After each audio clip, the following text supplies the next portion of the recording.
You went on CNN. I want to read you what you said.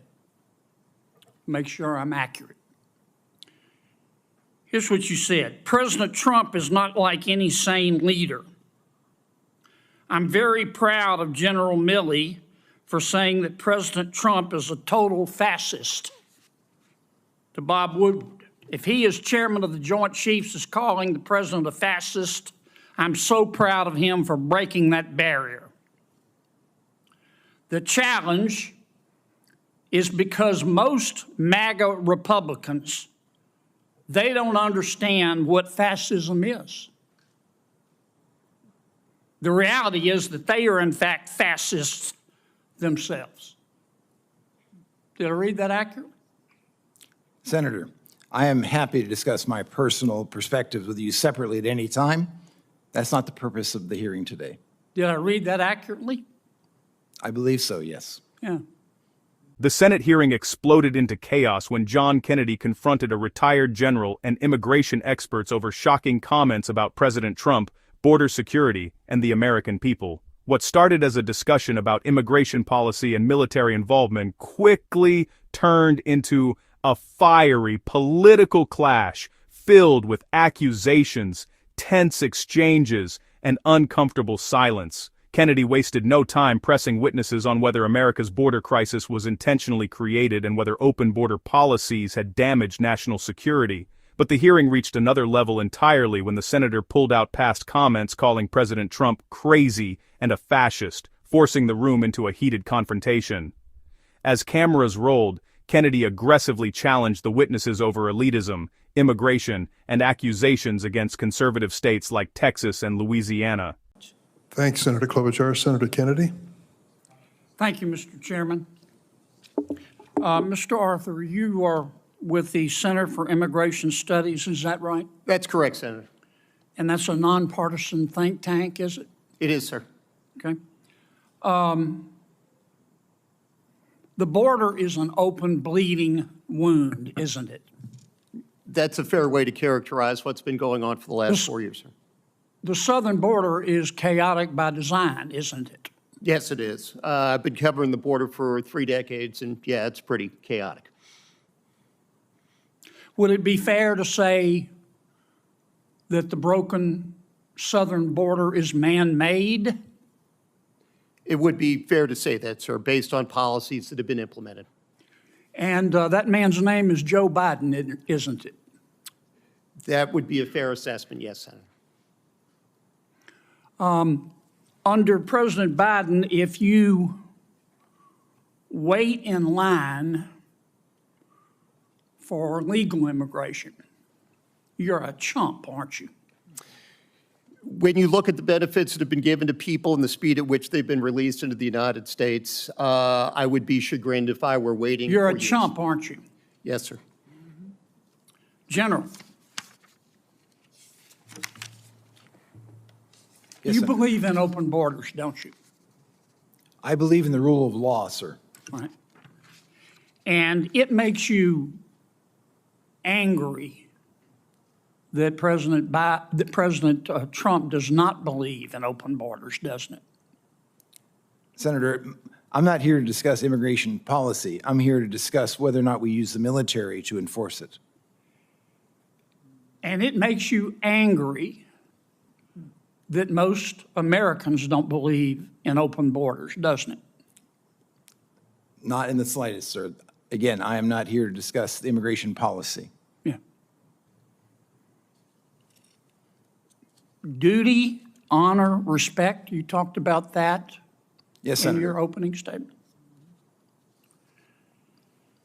On October 14th of this year, you went on CNN. I want to read you what you said. Make sure I'm accurate. Here's what you said. President Trump is not like any sane leader. I'm very proud of General Milley for saying that President Trump is a total fascist.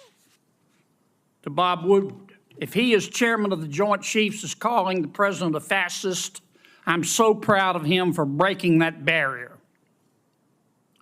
The challenge is because most MAGA Republicans, they don't understand what fascism is. The reality is that they are, in fact, fascists themselves. Did I read that accurately? Senator, I am happy to discuss my personal perspectives with you separately at any time. That's not the purpose of the hearing today. Did I read that accurately? I believe so, yes. Yeah. You think you're smarter than the American people, don't you? Absolutely not, Senator. I am here to discuss the use of the military as part of this mass deportation. You think you're more virtuous than the American people, don't you, General? Senator, I am insulted by your comment. Duty, honor, and respect. You talked about that in your opening statement, didn't you? Yes, sir. Ms. Moran said, I wrote down her words. She said, by their actions, you know what someone's character is like. You agree with that?